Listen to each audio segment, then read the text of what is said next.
Bonsoir Jean-Baptiste. Bonsoir Mohamed. Du jazz aujourd'hui, on ne va pas s'en plaindre. Coup de cœur pour un pianiste, il est cubain, il s'appelle Harold Lopez Nussa et je crois savoir qu'il parle français.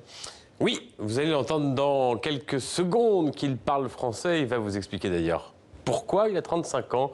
Harold Lopez Nussa, alors c'est d'abord un pianiste de formation classique, comme c'est toujours le cas à Cuba. Et puis, quand on a un oncle qui est lui-même un grand pianiste de jazz, un père et un frère batteur, forcément, il est tombé dedans quand il était petit.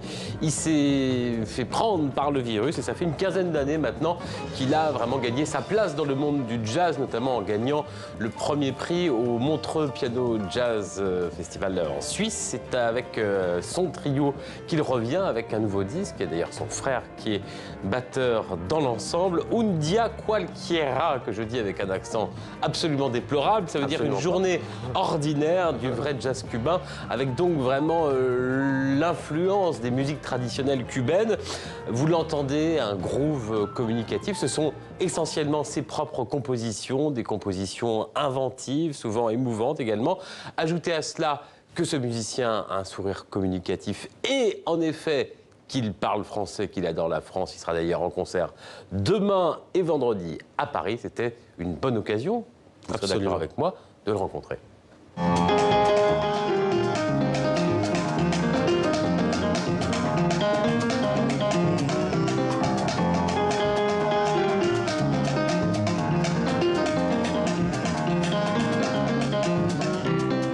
Ma grand-mère est française. Elle était venue habiter à Cuba dans les années 60. Donc elle nous parlait en français de temps en temps à Cuba. Et il me rappelle que sa maison, c'est un peu, pour nous, c'est un peu comme la France. Toute cette petite chose qu'elle amenait de la France, cette ambiance vraiment parisino. Donc c'est ici que je jouais le plus après Cuba. Et je me sens super bien, en fait, en France, de jouer, de partager ma musique avec le public. Je pense qu'ils connaissent et qu'ils apprécient vraiment ça qu'on essaye de faire.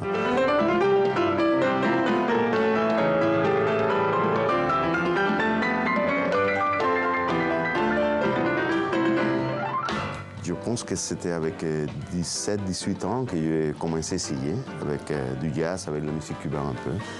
Et après, ça est devenu une passion. Oui. Être tout le temps dans ce type d'excitation, de risque. Tu ne sais pas ce qui va passer vraiment. Donc c'est ça qui me passionne aujourd'hui du jazz. Tous les soirs, c'est différent. Bien sûr, on a un ordre, on a des chansons qu'on a déjà vues, mais tout le temps, il y a beaucoup de temps pour l'improvisation, pour les choses qui arrivent à ce moment-là. Et ça, c'est vraiment magnifique pour moi, c'est incroyable.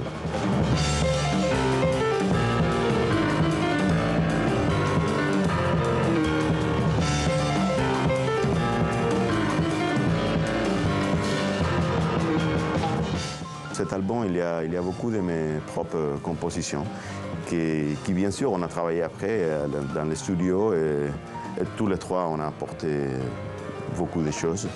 Et il y a aussi des reprises des compositeurs cubains qui me sont marqués vraiment, comme Ernesto Lecuona, qui c'est quelqu'un qui connaît tout à l'école et qui, cette morceau qu'on a repris dans l'album, moi, je la connais dès que je suis très petit, donc c'est une façon de revenir sur mes racines et le faire avec l'actualité, ma propre actualité.